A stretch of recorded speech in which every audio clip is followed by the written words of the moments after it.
Bienvenidos a Historias Sagradas. This episode is brought to you by Progressive Commercial Insurance. Business owners, meet Progressive Insurance. They make it easy to get discounts on commercial auto insurance and find coverages to grow with your business. Quote in as little as 8 minutes at progressivecommercial.com. Progressive Casualty Insurance Company. Coverage provided and serviced by affiliated and third-party insurers. Discounts and coverage selections not available in all states or situations. Hoy te invitamos a explorar 3 de los relatos más poderosos del Nuevo Testamento, donde la valentía, la transformación y la fidelidad llevan a un desenlace inolvidable. Primero, te sumergirás en la historia de Pedro, un hombre que pasó de ser un humilde pescador a convertirse en uno de los líderes más influyentes de la Iglesia. Verás cómo su vida estuvo marcada por momentos de duda y negación, pero también por una redención que lo llevó a ser una piedra angular del cristianismo. Luego, conocerás la impresionante transformación de Pablo, quien pasó de ser perseguidor de cristianos a uno de los más grandes apóstoles. Su encuentro con Cristo lo cambió para siempre, llevándolo a recorrer el mundo, predicando el Evangelio con una pasión inquebrantable. Finalmente, te llevaremos al dramático final de los 12 apóstoles, aquellos que caminaron junto a Jesús y que, a pesar de la persecución y el sufrimiento, permanecieron fieles hasta el final. Sus vidas nos muestran lo que significa verdaderamente seguir a Cristo, incluso cuando el costo es la vida misma. Estas historias de fe, transformación y sacrificio nos enseñan que el llamado de Dios puede cambiarlo todo. ¿Estás listo para descubrir cómo estos hombres dejaron un legado que sigue impactando al mundo hoy? No te lo pierdas.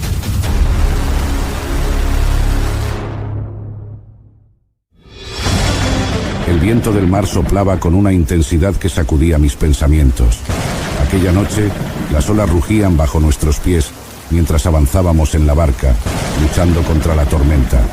Todo parecía estar en caos, pero entonces, en medio de la oscuridad, lo vi, caminando sobre el agua, su figura iluminada por un poder que iba más allá de mi entendimiento. Mi corazón se llenó de asombro y temor. Señor, si eres tú, manda que yo vaya a ti sobre las aguas, grité, y cuando escuché su voz llamándome, mis pies, por un instante, desafiaron lo imposible, pero la duda me alcanzó, y comencé a hundirme. En ese momento supe que mi fe estaba a prueba, y que mi vida no sería la misma. Mi nombre es Pedro, y esta es mi historia. Antes me llamaban Simón, hijo de Jonás. En ese entonces, mi vida giraba en torno al mar de Galilea. Era un lugar que conocía mejor que a mí mismo. Las olas que se agitaban cuando el viento soplaba fuerte, el olor a sal en el aire, el crujir de la madera del bote bajo mis pies y el peso de las redes cargadas de peces, o a veces vacías. Nací y crecí en Betsaida, una aldea de pescadores, donde la vida era simple pero dura. Junto a mi hermano Andrés, salíamos cada madrugada, antes de que el sol besara el horizonte, y lanzábamos las redes al agua, esperando que el mar fuera generoso con nosotros. No sabíamos hacer otra cosa. Mi vida estaba escrita entre las mareas y los remos. Y sin embargo, algo en mí siempre buscaba algo más, una razón más grande para existir, aunque no supiera qué era exactamente. Lo que no sabía es que esa respuesta estaba a punto de llegar. Recuerdo aquel día con una claridad que ni el paso del tiempo ha logrado borrar. El sol aún no había ascendido del todo. Apenas unos rayos tímidos se reflejaban en las tranquilas aguas del lago. Andrés y yo estábamos ocupados con nuestras redes, revisando si había algo útil para llevar a casa. Entonces lo vi. Un hombre, caminando a lo lejos, pero no como cualquier hombre. Sus pasos eran firmes, decididos, y aunque había otras personas alrededor, no podía apartar mi vista de él. En cuanto sus ojos se encontraron con los míos, el mundo pareció detenerse por un momento. Esa mirada, nunca había sentido nada igual. Era como si me atravesara, como si viera cada parte de mí, mis miedos, mis sueños, mis dudas, mis heridas, pero también una esperanza que ni siquiera sabía que tenía. Jesús, lo conocía de oídas. Algunos lo llamaban profeta, otros lo miraban con desconfianza, pero yo sentí algo diferente. Sentí que esa era la razón por la que mi corazón había estado inquieto. Caminó hacia mí, sin prisa, con una calma que contrastaba con el bullicio de la gente a nuestro alrededor. Yo, Simón, que había enfrentado tantas tormentas en alta mar, que había luchado contra el frío de la noche y el calor abrasador del día, por primera vez en mi vida, me sentí pequeño. Pero no era una pequeñez de vergüenza. Era algo más profundo, como si finalmente hubiera encontrado a alguien mucho más grande que yo, alguien a quien estaba destinado a seguir. Se detuvo justo frente a mí, su mirada aún clavada en la mía, y entonces habló. No dijo mucho, pero lo que dijo cambió mi vida para siempre. Sígueme, y te haré pescador de hombres. No fue una petición, fue un llamado. No hubo explicaciones, no hubo promesas de riqueza o seguridad, solo esas palabras, pero dentro de mí sentí una fuerza inexplicable, algo más grande que mi entendimiento. Mis manos, que durante años habían sujetado redes pesadas, las soltaron de inmediato. No necesité pensar, sabía que debía seguirlo, y así lo hice. Dejé atrás mi barca, mis redes, mi trabajo, mi vida, sin mirar atrás. Cada paso que di tras él fue un paso hacia lo desconocido, pero extrañamente no sentí miedo. Había algo en Jesús que infundía paz. No la paz que conoces en una tarde tranquila, sino una paz que trasciende, que te hace sentir seguro aun cuando el camino es incierto. Aunque no entendía qué significaba ser pescador de hombres, sabía que lo descubriría, porque Él me lo enseñaría. A medida que caminaba tras Él, comencé a ver lo extraordinario. Jesús no era solo un hombre, era alguien que traía vida donde había muerte, esperanza donde solo quedaba desesperación. Caminamos por aldeas y ciudades, y en cada lugar que íbamos, algo asombroso sucedía. Los enfermos venían a Él, y con una simple palabra o un toque de sus manos, los cojos caminaban, los ciegos veían, los oprimidos eran liberados. Pero lo que más me impresionaba no eran los milagros en sí, sino cómo Jesús veía a las personas. No solo veía sus cuerpos heridos o enfermos, veía sus corazones. Él les hablaba con una ternura y una compasión que nunca había visto en nadie. Hubo un momento que marcó mi vida para siempre. Estábamos en Cesarea de Filipo, caminando juntos como tantas otras veces, cuando Jesús nos hizo una pregunta que resonó profundamente en mi ser. ¿Quién dice la gente que soy? Algunos de mis compañeros respondieron con nombres de profetas, Juan el Bautista, Elías, pero entonces Jesús me miró a mí. Sentí esa mirada de nuevo, como si el tiempo se detuviera. ¿Y tú, Simón? ¿Quién dices que soy? Era una pregunta sencilla, pero en ese momento supe que la respuesta que saliera de mis labios cambiaría todo. No sé de dónde vino la fuerza, pero sin dudar respondí: tú eres el Cristo, el Hijo del Dios viviente. Nunca había estado tan seguro de algo en mi vida. Y entonces Jesús me sonrió. No una sonrisa común, sino una que transmitía aprobación, como si hubiera dicho exactamente lo que él esperaba. Tú eres Pedro, me dijo, y sobre esta roca edificaré mi iglesia. En ese momento no entendí completamente lo que eso significaba, pero sentí que algo profundo había sucedido. Ya no era solo Simón, el pescador, era Pedro, la roca sobre la cual Jesús construiría algo más grande de lo que jamás podría imaginar. A partir de ese día, mi vida dejó de ser solo la de un hombre que seguía a un maestro. Me di cuenta de que estaba en medio de un plan divino, un propósito más grande que cualquier cosa que hubiera conocido en mis años como pescador. Jesús me veía de una manera que ni yo mismo podía ver. Me veía como alguien capaz de más, y aunque no lo entendía del todo, estaba dispuesto a caminar este viaje, porque sabía que Él me guiaría. Seguir a Jesús fue como vivir en una constante montaña rusa. Había momentos en los que sentía que lo comprendía todo, que cada paso que daba detrás de Él me llevaba más cerca de la verdad, más cerca de ese propósito por el que había sido llamado. Pero también hubo momentos en los que dudé, en los que me di cuenta de lo frágil que era mi fe. Y una de esas lecciones, una que nunca olvidaré, sucedió una noche en medio del mar. Estábamos cruzando el lago de Galilea después de una larga jornada. Jesús había decidido quedarse atrás a orar, así que nos subimos a la barca y comenzamos a remar. El viento estaba en calma al principio, pero no pasó mucho tiempo antes de que una tormenta feroz nos envolviera. El mar, que había sido mi hogar durante tantos años, se convirtió en un enemigo implacable. Las olas golpeaban nuestra barca, y por más que luchábamos, parecía que estábamos a punto de hundirnos. Aun siendo pescador, Había algo en esa tormenta que me llenaba de un temor profundo. Miraba a mis compañeros y veía la misma preocupación en sus rostros. De repente, en medio de la oscuridad y el caos, lo vi. Una figura caminando sobre el agua. Al principio pensé que era un fantasma. El viento aullaba, el agua nos salpicaba con fuerza, pero allí estaba él, caminando como si las olas no significaran nada. Y entonces, su voz rompió el estruendo de la tormenta. «Ánimo, soy yo, no teman». Era Jesús. No sé por qué, pero en ese momento, una valentía irracional me invadió. Sentí que, mientras estuviera con él, nada podría hacerme daño. «Señor», grité por encima del ruido del mar, «si eres tú, mándame ir hacia ti sobre el agua». Lo que sucedió después fue algo que aún hoy, al recordarlo, me deja sin palabras. Jesús me miró y me llamó. «Ven». Sentí una mezcla de miedo y emoción mientras ponía un pie fuera de la barca. El agua estaba fría bajo mis pies, pero mientras miraba a Jesús, todo parecía posible. Di un paso, luego otro. Estaba caminando sobre el agua. Por un momento, la realidad de lo que estaba haciendo no me importó. Mis ojos estaban fijos en él, en su mirada que me daba confianza, en su presencia que hacía que lo imposible pareciera alcanzable. Pero luego, las olas comenzaron a levantarme más alto. El viento rugía con más fuerza, y por un segundo, aparté la vista de Jesús. Fue solo un instante, pero en ese pequeño momento, el miedo se apoderó de mí. Mi mente, que había estado llena de fe, fue invadida por la duda. «¿Qué estoy haciendo?», pensé. Y en ese mismo segundo, comencé a hundirme. El agua me envolvió rápidamente, y la desesperación llenó mi corazón. «Señor, sálvame», grité con todas mis fuerzas. Era Jesús. Me levantó como si no pesara nada, y me miró con esa mezcla de amor y corrección que tantas veces había visto en sus ojos.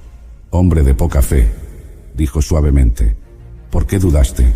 No había reproche en su voz, solo una lección que debía aprender. La fe no es solo para los momentos en que todo va bien. Es para los momentos de tormenta, cuando el miedo y la duda intentan ahogarnos. Mientras caminábamos de vuelta a la barca, la tormenta se calmó, y todo quedó en silencio. Mis compañeros, que lo habían visto todo, lo adoraron, diciendo: «Verdaderamente eres el Hijo de Dios». Esa noche me dejó una lección imborrable. Mientras mis ojos estaban fijos en Jesús, lo imposible era posible. Pero cuando permití que el miedo y la duda me distrajeran, el agua me tragó. Mi fe, aunque fuerte en algunos momentos, era frágil cuando más la necesitaba. Y esa no fue la única lección que aprendí en mi caminar con Jesús.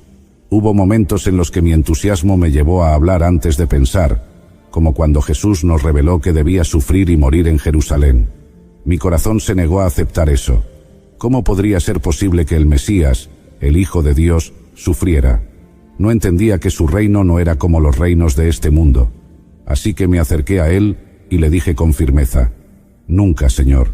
Eso no te sucederá». Pensé que estaba defendiendo su honor, protegiéndolo de un destino que no comprendía. Pero Jesús me miró con una severidad que nunca había visto antes y me reprendió. «Apártate de mí, Satanás. No tienes en mente las cosas de Dios, sino las de los hombres». Sus palabras fueron como un golpe al corazón. Me di cuenta de que, a pesar de mi devoción, aún no entendía por completo su misión. Estaba tratando de imponer mis propias ideas sobre lo que debía ser el reino de Dios, en lugar de confiar en su plan.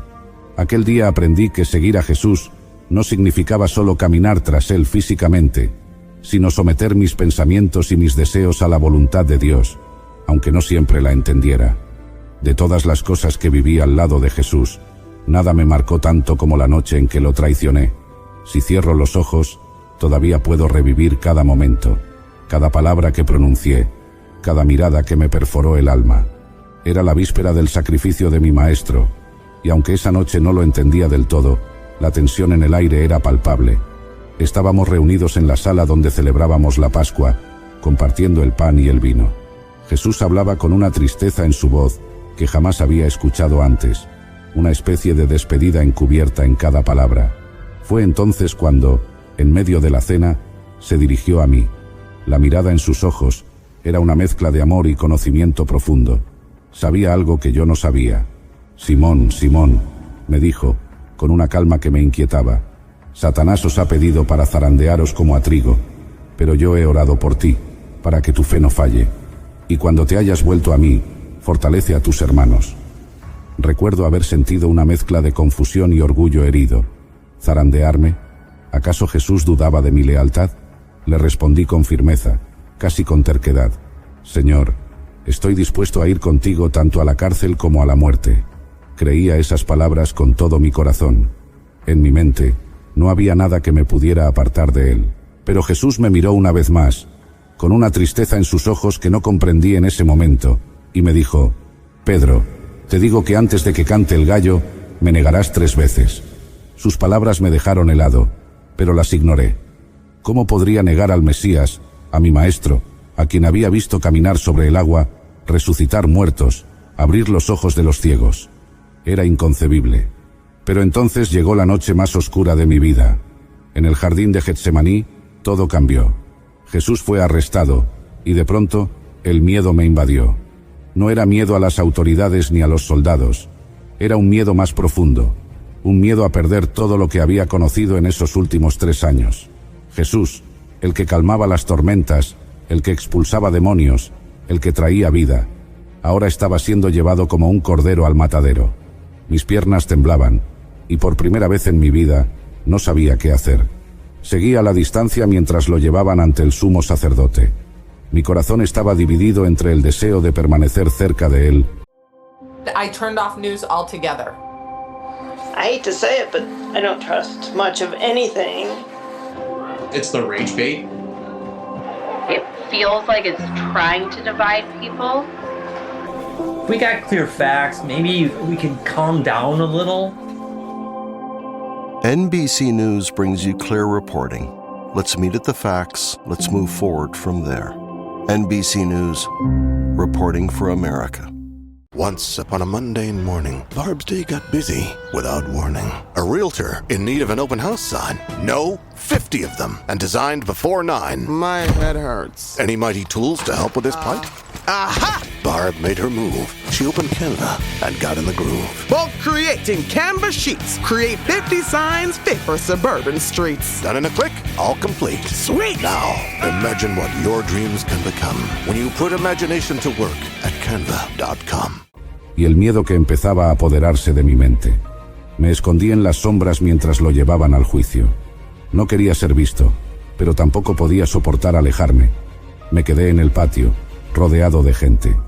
Mis manos sudaban, mis pensamientos corrían en todas direcciones.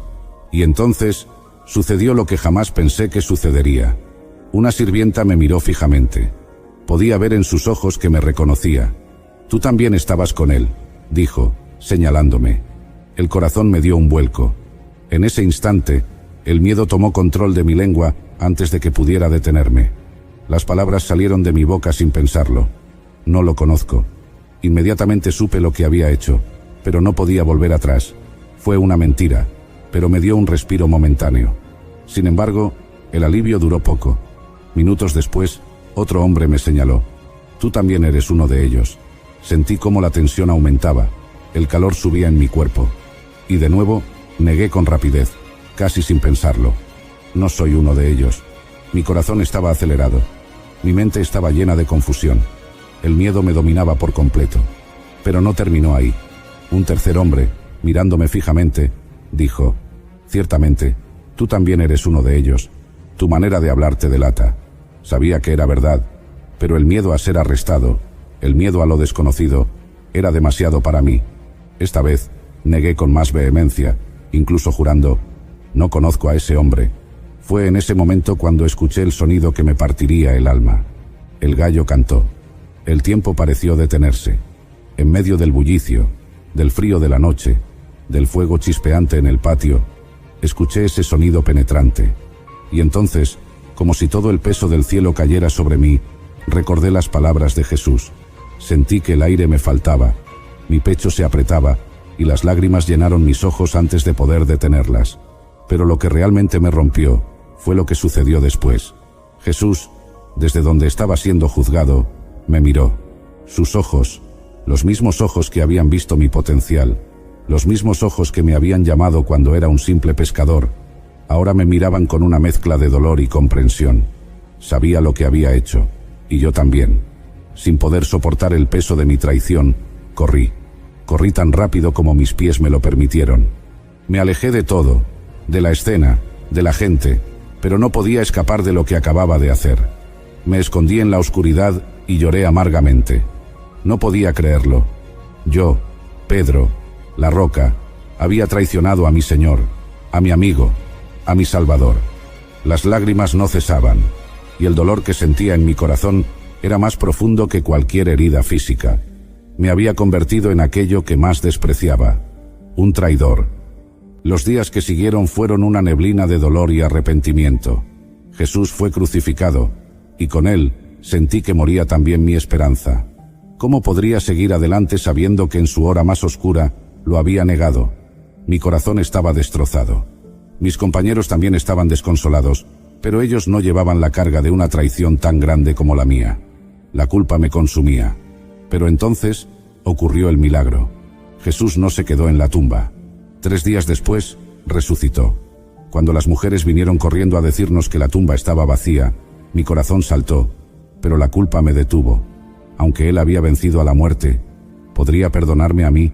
¿Podría alguien como yo ser restaurado después de lo que había hecho? Lo vi nuevamente, y la alegría de saber que estaba vivo me invadió, pero la herida de mi traición seguía abierta. No sabía cómo enfrentarme a él. No sabía si habría un lugar para mí en su reino después de lo que había hecho. Pero Jesús, en su infinita misericordia, no me dejó en mi dolor. Fue una mañana, junto al mar de Galilea, el lugar donde todo había comenzado. Habíamos pasado toda la noche pescando sin éxito. Estaba distraído, perdido en mis pensamientos, cuando de repente vimos a un hombre en la orilla que nos dijo que echáramos las redes al lado derecho del bote. Cuando lo hicimos, nuestras redes se llenaron de peces, como en aquellos primeros días. Entonces lo supe. Era Jesús. No pude esperar ni un segundo más. Me lancé al agua y nadé hacia él con toda la fuerza que tenía. Cuando llegué a la orilla, allí estaba, preparando un fuego, asando pescado. La escena era tan simple, pero el momento era todo menos eso. Después de desayunar, Jesús se dirigió a mí. Me miró, y en sus ojos no había rastro de resentimiento, solo amor y perdón. Me preguntó: «Simón, hijo de Jonás, ¿me amas más que estos?». Mi corazón latía con fuerza, recordando mis 3 negaciones, pero respondí con la sinceridad que me quedaba: «Sí, Señor, tú sabes que te amo». Y él me dijo: «Apacienta mis corderos». Sentí un nudo en la garganta, pero entonces me preguntó una segunda vez: «Simón, hijo de Jonás, ¿me amas?». Esta vez mi voz temblaba, pero respondí: «Sí, Señor, tú sabes que te amo». Y él me dijo: «Pastorea mis ovejas». Pero no terminó ahí. Por tercera vez me miró y preguntó: «Simón, hijo de Jonás, ¿me amas?». Las lágrimas llenaron mis ojos, recordando las 3 veces que lo había negado. Con todo mi ser, respondí: «Señor, tú lo sabes todo. Tú sabes que te amo». Y Jesús me dijo: «Apacienta mis ovejas». En ese momento lo entendí. Jesús no solo me había perdonado, me había restaurado, me había dado una nueva misión. Mis 3 negaciones fueron reemplazadas por 3 afirmaciones de amor, y el hombre que había traicionado a su maestro fue transformado en el líder que guiaría su iglesia. Después de la resurrección de Jesús, nuestras vidas cambiaron para siempre. Aunque había sido restaurado por él, sabía que algo más grande estaba por venir. Jesús nos había prometido que recibiríamos el Espíritu Santo, y ese día llegó en el Pentecostés.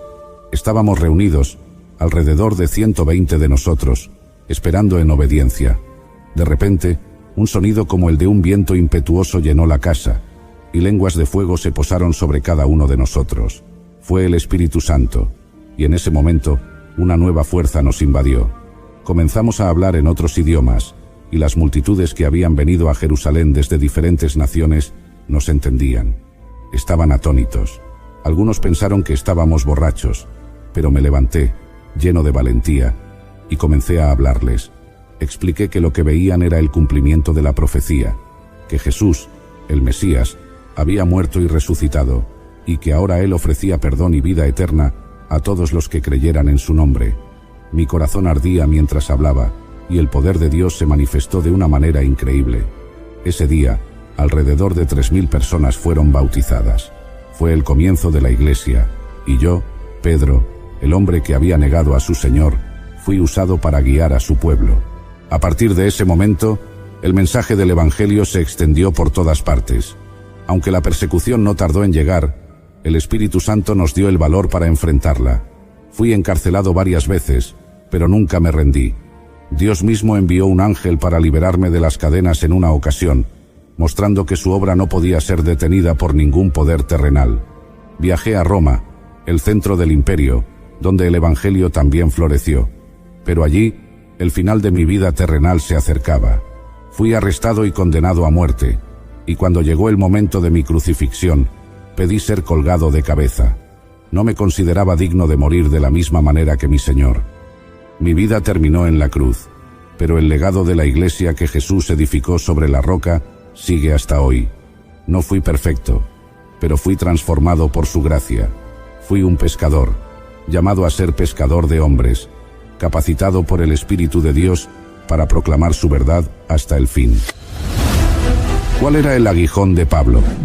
En 2 Corintios 12, el apóstol Pablo nos abre su corazón y revela una experiencia profundamente personal y dolorosa. Una debilidad persistente, algo que lo hacía sentirse vulnerable y dependiente de la gracia de Dios. Él lo describe como un aguijón en su carne, un mensajero de Satanás que lo abofeteaba continuamente. Pero, ¿qué podría ser este aguijón tan misterioso? ¿Por qué Dios permitió que Pablo sufriera de esta manera? Y lo más importante, ¿qué le respondió Dios a su siervo fiel en medio de su aflicción? En este video, exploraremos en detalle qué era este aguijón del que hablaba Pablo, la razón divina detrás de su sufrimiento y la respuesta celestial que recibió. Si tú también estás atravesando pruebas difíciles, batallas internas o enfermedades que parecen no tener fin, este video es especialmente para ti. Te prometo que al finalizar, te sentirás profundamente edificado y lleno de esperanza.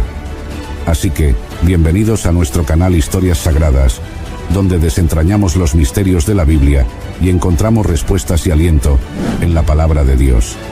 Prepara tu corazón y tu mente, porque estamos a punto de embarcarnos en un viaje espiritual que no solo te esclarecerá, sino que también te motivará a enfrentar tus propias luchas con una nueva perspectiva.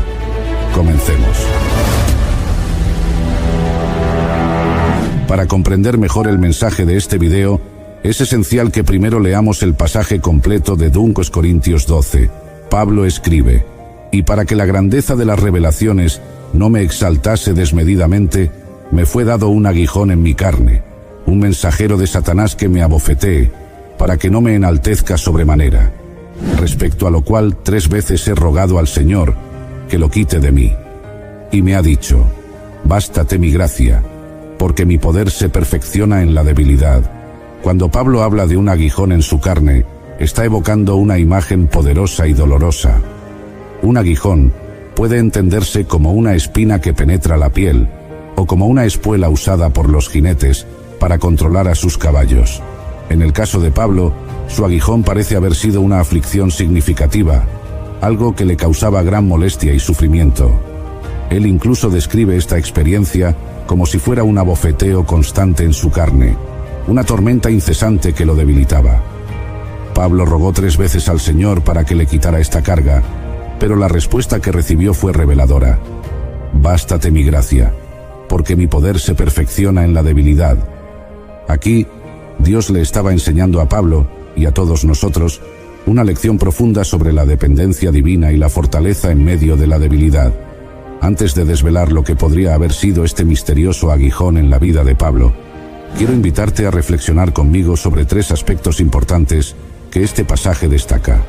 Estos puntos no solo nos ayudarán a entender mejor la experiencia de Pablo, sino que también nos ofrecerán valiosas lecciones para nuestras propias vidas y desafíos.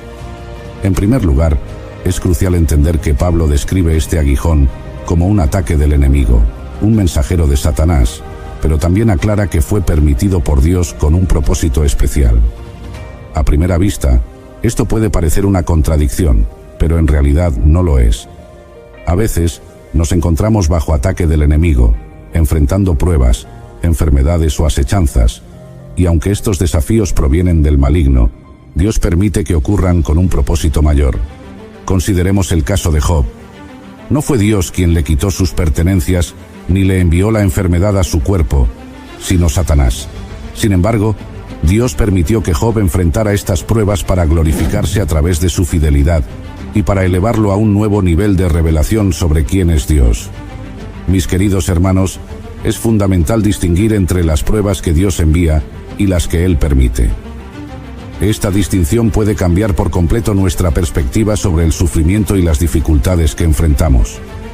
La batalla que estás librando hoy, aunque tenga su origen en un ataque espiritual del enemigo, está permitida por Dios para glorificarse en medio de tu prueba y para fortalecer tu fe. Créeme, todos pasamos por grandes pruebas. A veces, la gente ve fotos de sus conocidos sonriendo en Instagram y piensan, ¡qué bien! Ellos no pasan por pruebas. Pero la realidad es que ellos también enfrentan aflicciones de todo tipo. Ten en cuenta que nadie postea sus fracasos. La Biblia nos recuerda que estos mismos padecimientos se van cumpliendo en vuestros hermanos en todo el mundo. No estás solo en tu lucha. Todos los hijos de Dios enfrentan desafíos similares. Y es en estos momentos de prueba donde Dios se glorifica, mostrando su poder en nuestra debilidad y su fidelidad en nuestras dificultades. Por lo tanto, cuando te encuentres en medio de una prueba, recuerda que Dios tiene un propósito superior y que su gracia es suficiente para sustentarte y fortalecerte. Lo segundo que destaca de este pasaje es la razón por la cual Dios permitió que Pablo fuera atormentado por ese aguijón. Pablo mismo lo explica en el versículo 7. Y para que la grandeza de las revelaciones no me exaltase desmedidamente, me fue dado un aguijón en mi carne, un mensajero de Satanás que me abofetee, para que no me enaltezca sobremanera. En otras palabras, Dios permitió esta dificultad con el propósito de mantener a Pablo humilde, debido a la inmensidad de las revelaciones que había recibido. Pablo tenía muchas razones para sentirse orgulloso. Según sus propias palabras, fue circuncidado al 8º día, del linaje de Israel, de la tribu de Benjamín, hebreo de hebreos. En cuanto a la ley, fariseo. En cuanto a celo, perseguidor de la iglesia. En cuanto a la justicia que es en la ley, irreprensible. En términos humanos, Pablo era un hombre altamente educado y de gran prestigio. Se había criado bajo la tutela del renombrado maestro Gamaliel, uno de los más respetados de su tiempo. Pero eso no era todo. Pablo había recibido una revelación del Evangelio que ningún otro apóstol había tenido. Había comprendido misterios profundos, como el endurecimiento del pueblo de Israel y los eventos escatológicos. Además, había sido llevado al tercer cielo, arrebatado al paraíso de Dios, donde escuchó palabras inefables que no le es permitido al hombre expresar. Dado todo esto, Pablo tenía muchas razones para sentirse exaltado. Sin embargo, Dios, en su sabiduría, permitió ese aguijón en la carne de Pablo para mantenerlo humilde y consciente de su dependencia de la gracia divina. Esta experiencia le recordó a Pablo que, a pesar de sus grandes revelaciones y logros, seguía siendo humano y vulnerable. El propósito de Dios al permitir este aguijón fue mostrar a Pablo que su verdadera fortaleza no radicaba en sus propias capacidades o conocimientos, sino en su dependencia total de Dios. Este aguijón servía como un recordatorio constante de su debilidad y la necesidad de la gracia divina. Así, Pablo aprendió a gloriarse en sus debilidades, porque en su debilidad el poder de Dios se perfeccionaba y se manifestaba con mayor fuerza. Esta lección es también para nosotros. A veces Dios permite que enfrentemos dificultades y pruebas, no para castigarnos, sino para enseñarnos humildad y dependencia en Él. En nuestra debilidad, su poder se hace evidente, y podemos experimentar su gracia de manera más profunda y transformadora. Ahora bien, dado que Pablo había sido tan poderosamente usado por el Espíritu Santo y había recibido tantas revelaciones, él mismo confiesa que Dios permitió algo en su carne para mostrarle su propia debilidad. Imagina por un momento lo que pasaba por la mente de Pablo cuando enfrentaba a ese mensajero de Satanás que lo abofeteaba. Es probable que experimentara ataques similares a los del salmista en el Salmo 42, preguntándose, ¿dónde está tu Dios? ¿Por qué no te sana Dios? ¿Por qué no te quita Dios este aguijón? Sin duda esta experiencia lo hacía sentirse pequeño y débil. El pasaje nos dice claramente que la razón por la cual Dios permitió este aguijón fue para mantener a Pablo humilde y evitar que se enorgulleciera. ¿Por qué estaría Dios tan interesado en que Pablo no se enorgulleciera? La respuesta la encontramos en la misma Escritura.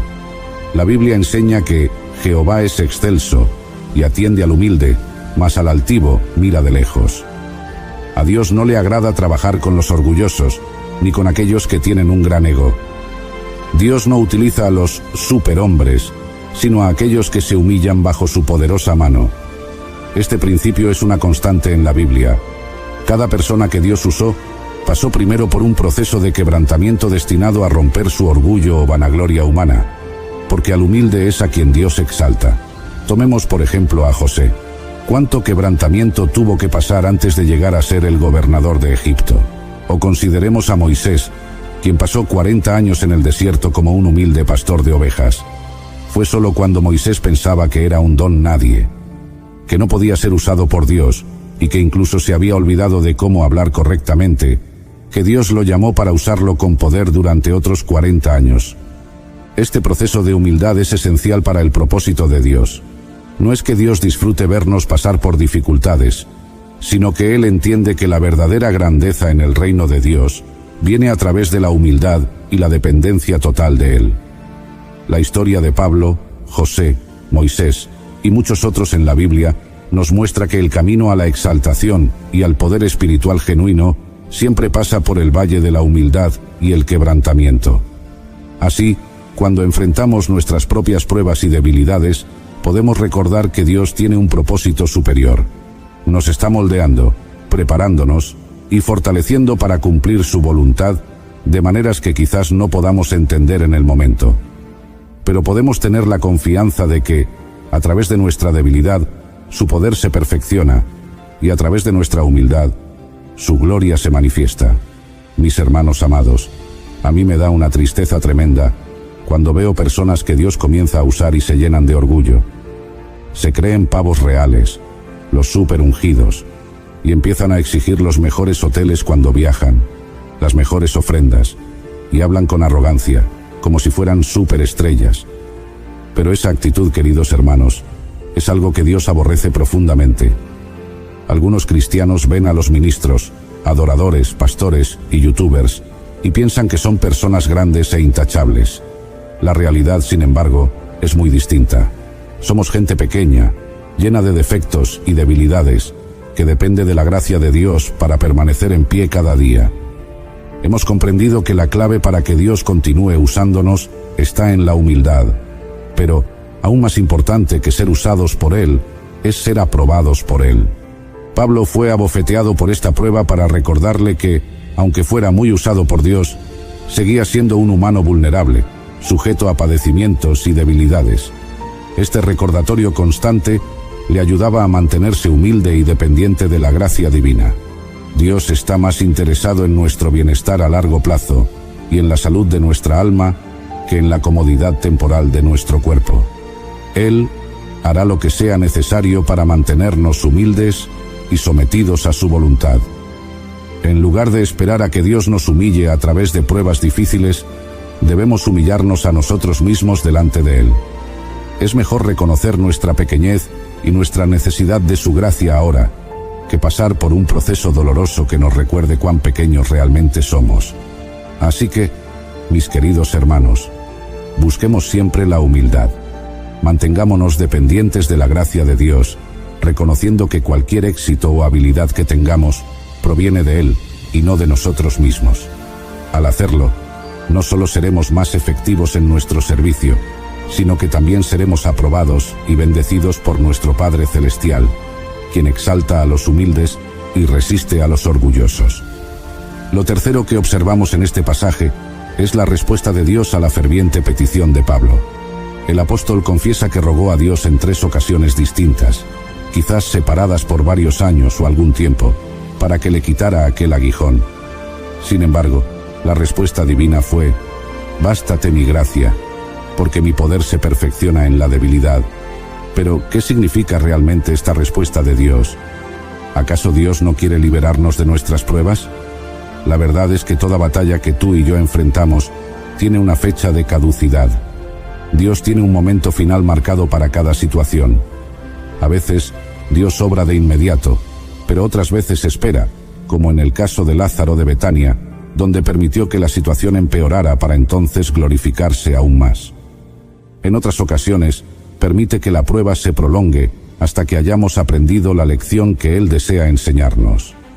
Podemos estar seguros de que el Señor está regulando tanto el nivel como la duración de nuestra aflicción, porque la palabra nos enseña que Dios es tan fiel que no os dejará ser tentados más de lo que podéis resistir, sino que dará también juntamente con la tentación la salida, para que podáis soportar. La prueba que Pablo estaba atravesando aún no era el momento para que terminara, pero Dios le prometió algo invaluable para soportarla: su gracia. Aquí, la palabra gracia se refiere a la paz, la tranquilidad y la fortaleza que Dios nos da para enfrentarnos a las dificultades de la vida. Es una gracia que aligera nuestra carga y nos permite avanzar en victoria. Por eso, a menudo veo a hermanos y hermanas que, a pesar de enfrentar aflicciones gigantescas, muestran un gozo y una paz inexplicables. Eso es la gracia de Dios manifestándose en la vida del creyente. Permítanme decirles esto, hermanos: a veces, Dios obrará rápidamente a tu favor, y otras veces permitirá que la prueba dure un poco más. Pero ten la seguridad de que, en el proceso, Él te dará toda la fuerza y el poder para permanecer firme. De hecho, no te sorprendas si en tu momento más difícil es cuando más sientas la presencia de Dios, porque el pasaje dice que en nuestra debilidad es que el poder de Dios se manifiesta. Les confieso que los días cuando más fuerte he sentido la gloria del Espíritu Santo han sido en medio del dolor de una prueba o aflicción. Job, después de su quebranto, dijo: de oídas te había oído, mas ahora mis ojos te ven. Mi querido hermano, no sé cuál sea la prueba que estés pasando hoy. Tal vez le has pedido a Dios que te sane ya, que obre rápidamente, y el problema aún persiste.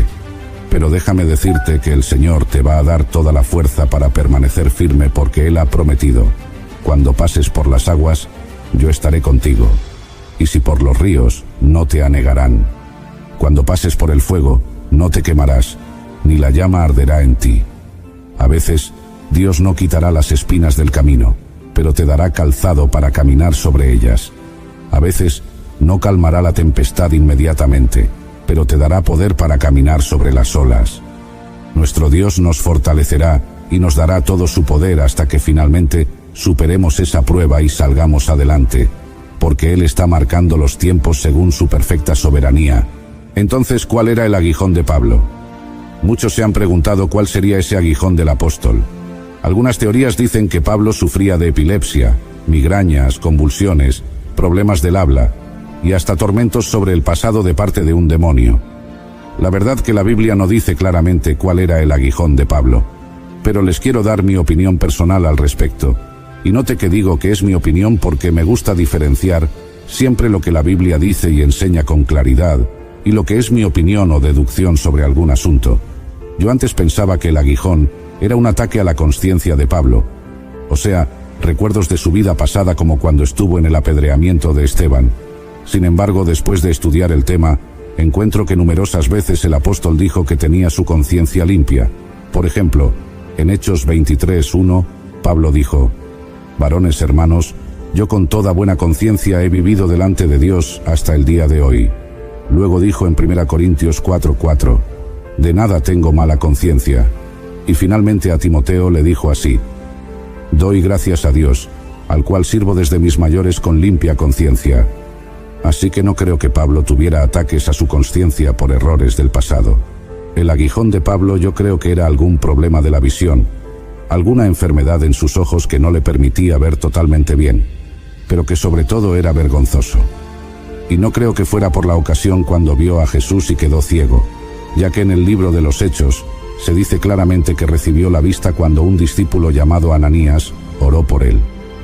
Ahora, recordemos que Pablo había sido apedreado hasta quedar casi muerto y había pasado por azotes y grandes persecuciones en varias ocasiones. De hecho, él dijo: de aquí en adelante nadie me cause molestias, porque yo traigo en mi cuerpo las marcas del Señor Jesús. La razón por la cual decimos que pudiera ser un problema de la vista es porque repetidas veces vemos en las cartas de Pablo que él tenía problemas en su visión. y creo que es la única enfermedad física a la cual Pablo frecuentemente hace alusión. Por ejemplo, a los Gálatas Pablo les dijo: «Pues vosotros sabéis que a causa de una enfermedad del cuerpo, os anuncié el Evangelio al principio, y no me despreciasteis ni desechasteis por la prueba que tenía en mi cuerpo. Antes bien me recibisteis como a un ángel de Dios, como a Cristo Jesús. ¿Dónde, pues, está esa satisfacción que experimentabais? Porque os doy testimonio de que si hubieseis podido, os hubierais sacado vuestros propios ojos para dármelos». También a estos les dijo luego: «Mirad con cuán grandes letras os escribo de mi propia mano». También tenemos como evidencia que la carta de Romanos no fue escrita por Pablo, sino por un tal Tercio que recibió el dictado de Pablo, lo cual quizás da a entender que a Pablo le era muy difícil escribir debido a su problema de visión. Y por último, vemos a Pablo en 2 ocasiones diciendo que a su lado estaba Lucas, y en una ocasión lo menciona como el médico amado. Quizás la situación de Pablo requería que Lucas estuviera asistiéndole en ocasiones para tratar su enfermedad. Bienvenidos a Historias Sagradas, el lugar donde los relatos de la fe cobran vida. La muerte de Jesús de Nazaret, el Mesías crucificado, resuena a través de los siglos como el eco de un trueno en un valle silencioso. Su sacrificio en la cruz es la piedra angular del cristianismo, cuyo símbolo más reconocible es precisamente ese instrumento de tortura y redención. Sin embargo, la historia de los que caminaron más cerca de él, sus fieles apóstoles, es igualmente dramática y llena de sacrificio. La Iglesia, desde sus albores, ha estado sembrada de mártires cuyas historias de fe y final trágico inspiran hoy a millones en el mundo entero. Y entre estos mártires se destacan los apóstoles de Jesús. En el crisol de los primeros tiempos cristianos, estos hombres, que fueron testigos directos de la vida y enseñanzas de Jesucristo, llevaron su mensaje a los confines de la tierra conocida. Basándonos en las crónicas y tradiciones de la Iglesia, hoy exploraremos las vidas, misiones y sobre todo los desenlaces de estos 12 hombres que, después de su maestro, enfrentaron al mundo y a menudo pagaron con la vida su fidelidad al Evangelio. Prepárate para un viaje a través de tiempos tumultuosos y destinos heroicos, en esta edición especial de Historias Sagradas. Descubrirás los caminos por los que transitaron y los finales, tan variados como intensos, que encontraron cada uno de los 12 apóstoles de Jesucristo. ¿Estás listo para descubrir cómo cada uno de estos pilares de la Iglesia primitiva encontró su final? Entonces, acompáñanos hasta el final en esta narración épica de fe, valor y sacrificio. En la vastedad del Imperio Romano, donde en el primer siglo de nuestra era las civilizaciones convergían y los caminos de la historia se entrelazaban, encontramos a Simón, más conocido como Pedro, un hombre cuyo nombre se volvería sinónimo de fe y liderazgo dentro del incipiente movimiento cristiano. Originalmente pescador de la región de Galilea, fue elevado por Jesús, que lo llamó Cefas, que significa piedra, predestinándolo a ser el pilar sobre el que se sostendría su comunidad de seguidores. Después de la ascensión de Jesús, Pedro se destacó como guía espiritual y misionero, eventualmente llevando su ministerio a Roma, el corazón del Imperio Romano. Durante el reinado del emperador Nerón, conocido por su brutal persecución hacia los cristianos, Pedro fue arrestado y condenado a la muerte por crucifixión. Según la tradición, él pidió ser crucificado cabeza abajo, un acto de humildad y devoción, sintiéndose indigno de morir de la misma manera que su maestro. La muerte de Pedro marcó un punto crucial para el cristianismo primitivo, fortaleciendo la fe de la comunidad y dejando un legado de coraje y sacrificio. Su vida y martirio continúan inspirando a generaciones de creyentes en todo el mundo, recordándolos de la firmeza y el compromiso necesarios para sostener y difundir su fe. Seguimos con el apóstol Santiago, conocido como Santiago el Mayor, hermano de Juan y uno de los primeros discípulos llamados por Jesús. Se distinguió por su fervor y su cercanía al Maestro. Fue testigo de eventos cruciales como la transfiguración y la oración en el huerto de Getsemaní. Después de la ascensión de Jesús, Santiago se dedicó con vehemencia a la predicación del Evangelio, principalmente en Judea, donde su mensaje resonó con fuerza entre los creyentes y no creyentes por igual. Su ardiente labor evangelizadora no pasó desapercibida para las autoridades de Jerusalén, en un tiempo en que el cristianismo era visto como una secta problemática que desafiaba tanto las tradiciones judías como el orden romano. Herodes Agripa I, en su esfuerzo por aplacar a los líderes religiosos judíos y consolidar su propio poder, encontró en Santiago un blanco perfecto para su campaña de represión contra los cristianos. Aproximadamente en el año 44 d.C., Santiago fue arrestado y condenado a muerte por espada.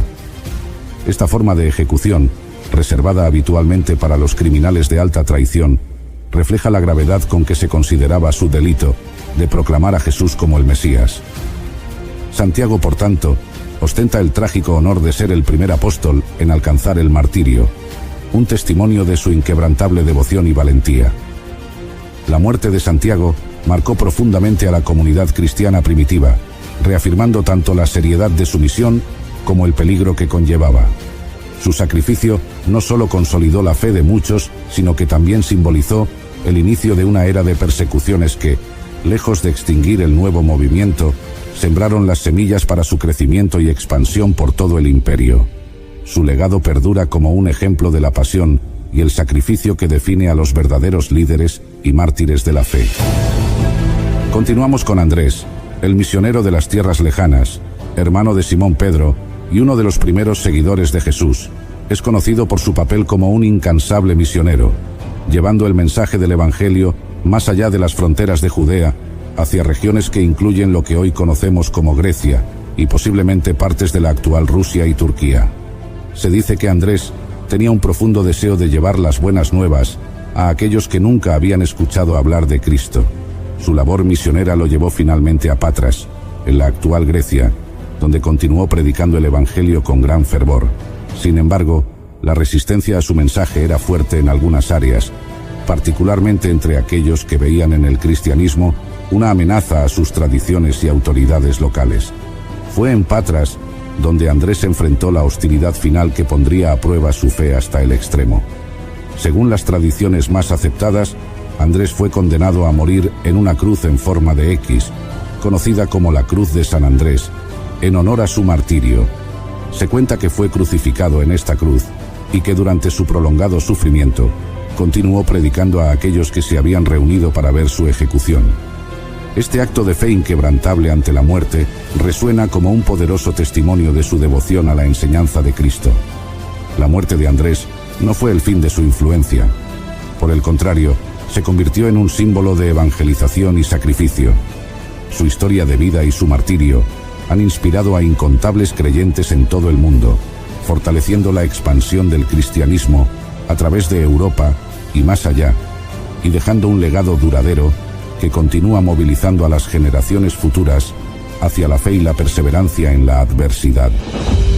Continuando nuestro recorrido por la muerte de los 12 discípulos, le corresponde el turno a Juan, conocido como el discípulo amado, y quien ocupa un lugar especial entre los apóstoles debido a su cercana relación con Jesús y su papel como autor de uno de los evangelios y varias epístolas del Nuevo Testamento.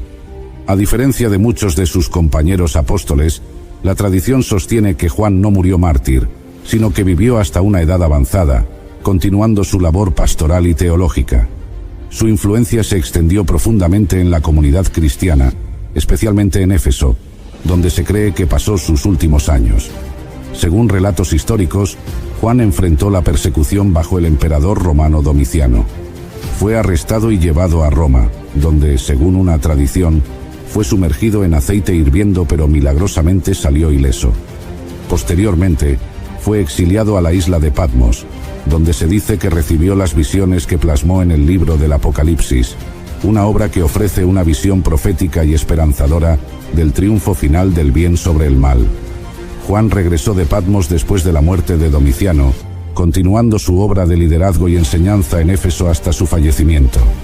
Su legado es único entre los apóstoles, no solo por su contribución literaria al canon bíblico, sino también por su testimonio de una vida dedicada completamente al servicio del mensaje de Jesucristo. Su tumba en Éfeso sigue siendo un lugar de conmemoración y reflexión sobre la vida de uno de los testigos más cercanos de la vida y enseñanzas de Jesús. Continuamos nuestro relato con Felipe, uno de los 12 apóstoles originales de Jesús. Es recordado por su papel en la difusión temprana del cristianismo hacia el este, especialmente en regiones que ahora forman parte de Grecia y Turquía. Su ministerio se caracterizó por su diligencia en la enseñanza y su habilidad para conectar culturalmente con las comunidades griegas, lo que fue esencial para el crecimiento de la Iglesia primitiva en estos territorios predominantemente paganos. La tradición cuenta que Felipe realizó muchos milagros y conversiones durante su misión, lo que eventualmente atrajo la atención hostil de las autoridades locales. Su final llegó en Hierápolis, una ciudad en lo que hoy es Turquía. Según los relatos, fue arrestado por las autoridades romanas que, en colaboración con sacerdotes paganos, lo condenaron a muerte por perturbar la paz y desafiar las religiones establecidas. Felipe enfrentó su martirio con una fe inquebrantable, siendo crucificado como testimonio de su devoción a Jesucristo. El legado de Felipe perdura en la historia de la Iglesia como un ejemplo del alcance geográfico y cultural del mensaje cristiano en sus primeros años. Su vida y su sacrificio ilustran el compromiso de los apóstoles con la enseñanza del Evangelio, independientemente de las adversidades. Su historia sigue inspirando a muchos cristianos en todo el mundo a perseverar en su fe y a extender su influencia en diversas culturas y sociedades. El siguiente de los discípulos de nuestro relato de hoy es Bartolomé, también conocido como Natanael. Es reconocido por su dedicación incansable como uno de los 12 apóstoles originales. Según las tradiciones, él llevó el Evangelio a lugares tan lejanos como la India, Armenia y tal vez incluso Etiopía y el sur de Arabia, mostrando un compromiso excepcional para difundir la palabra de Cristo en regiones distantes y culturalmente diversas. Su ministerio se caracterizó por la enseñanza y la conversión de muchas almas, estableciendo pequeñas comunidades cristianas en medio de culturas predominantemente no cristianas. Los relatos de su martirio varían, pero la mayoría concuerda en que su fe finalmente provocó su muerte violenta en Armenia. Fue ejecutado por autoridades paganas que vieron en su predicación una amenaza directa a las estructuras religiosas y sociales establecidas. Según una versión extendida, Bartolomé fue desollado vivo antes de ser decapitado, un testimonio de la brutalidad que enfrentaron los apóstoles en su misión de evangelización. El martirio de Bartolomé no solo subraya la brutalidad enfrentada por los primeros cristianos, sino también la firmeza de su fe. En la actualidad, Bartolomé es recordado como un símbolo de la resistencia y el sacrificio en nombre de la fe. Su legado sigue inspirando a los cristianos de todo el mundo a mantenerse firmes en sus creencias y a continuar la labor de evangelización, sin importar los desafíos que puedan encontrar. Continuando con nuestro relato, llegamos al apóstol Tomás, a menudo recordado como el dudoso, por su inicial escepticismo ante la resurrección de Jesús. Se transformó en uno de los misioneros más fervientes del cristianismo primitivo. Según la tradición, viajó más allá de las fronteras del Imperio Romano, llegando hasta la India, donde estableció una de las primeras comunidades cristianas en Asia.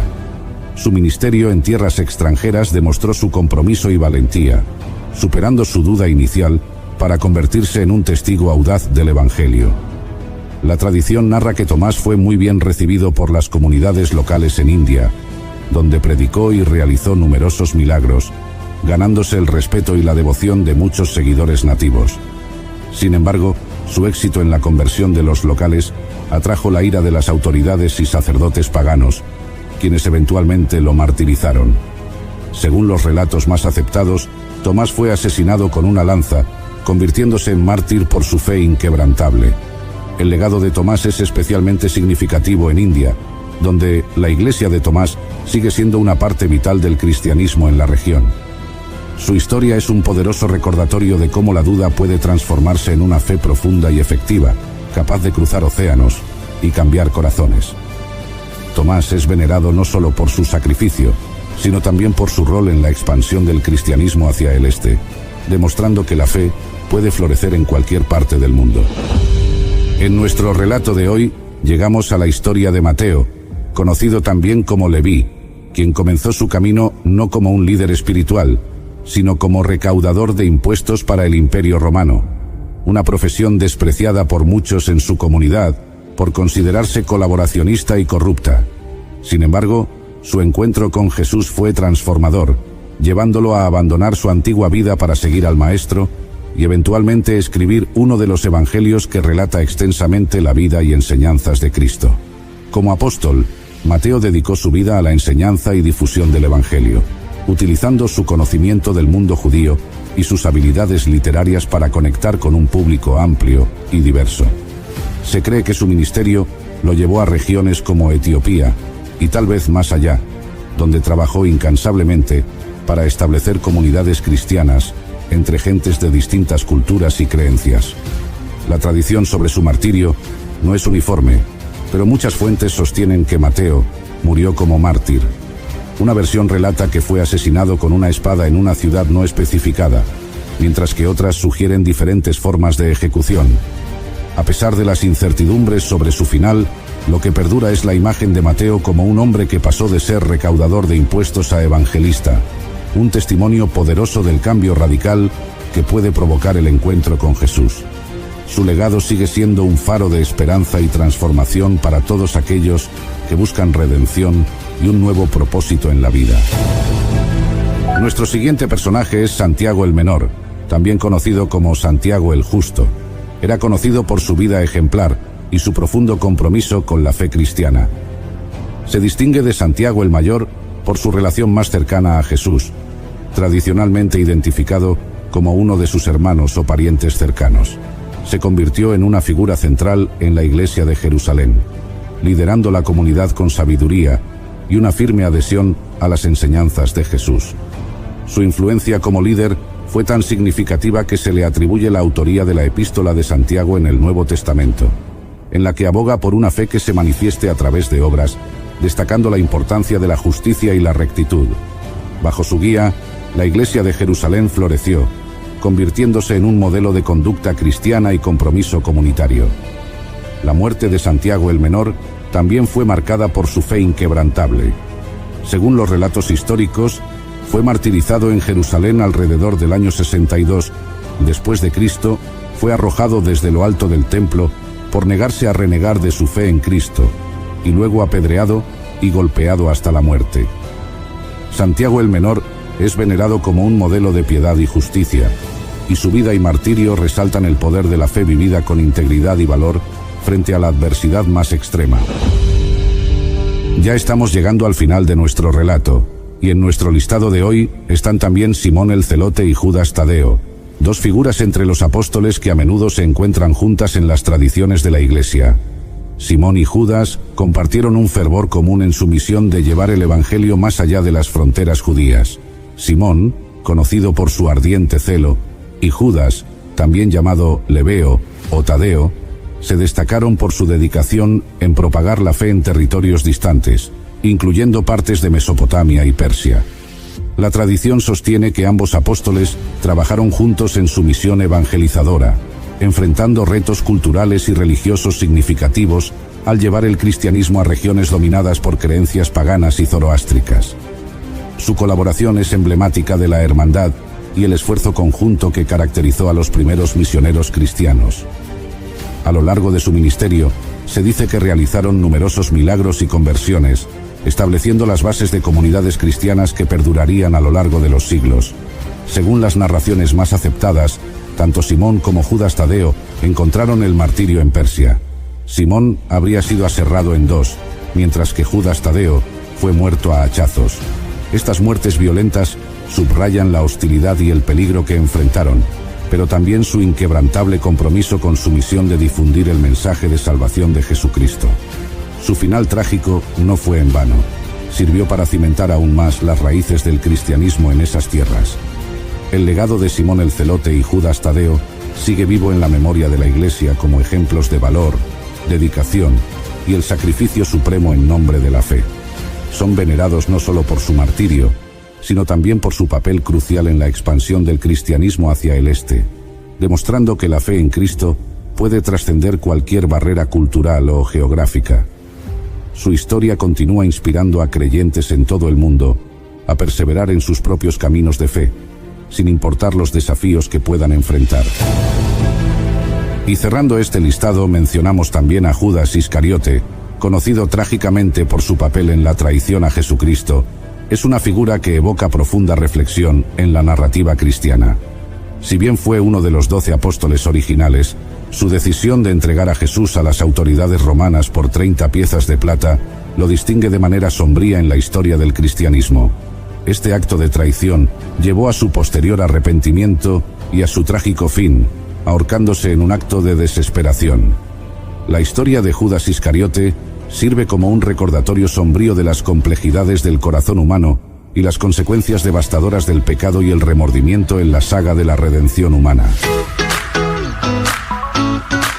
Y aquí concluye nuestro viaje a través de las vidas y los finales de los 12 apóstoles de Jesús, figuras cuyas historias de fe, sacrificio y dedicación han modelado el curso del cristianismo a lo largo de los siglos. Cada uno de ellos, con su singular destino, nos recuerda la fuerza transformadora del mensaje de Jesús y el impacto perdurable de vivir una vida entregada a un propósito mayor. Si te ha inspirado este relato, te invitamos a dejarnos un buen me gusta y que nos ayudes a compartir este video.